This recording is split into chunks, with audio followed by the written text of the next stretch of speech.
maminka bola jednoduchá. Ona sa tako o seba nestarala, no tak ako mala umyté vlasy, umývala sa, kúpala sa, akože toto budíš. Ale nikdy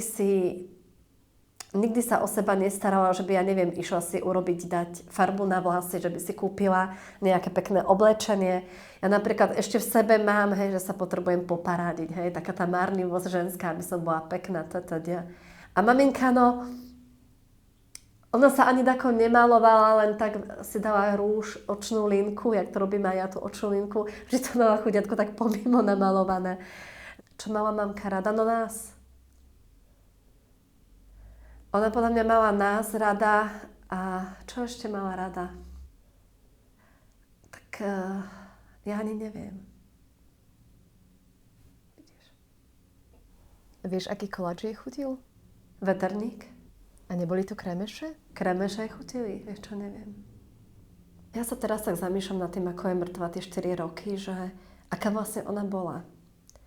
Ja si ju vlastne pamätám len tak z toho detstva aj počas dospievania, že ona bola veľmi obetavá, ale mamina, ona si všetko nechala. Vieš, ak ju mám ohodnotiť, ja neviem, ona si proste všetko nechala. Ona sa maximálne prispôsobovala všetkým naokolo, až úplne utísala tú samú seba a neviem, či vôbec aj mala kontakt vybudovaný vôbec so samou sebou. Ona mohla mať nejaký vnútorný svet, lebo my všetky ho máme, ten vnútorný svet, ktorý žiješ proste v sebe.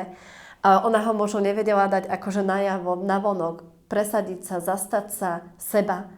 Bola taká, ja neviem, taká udúpaná.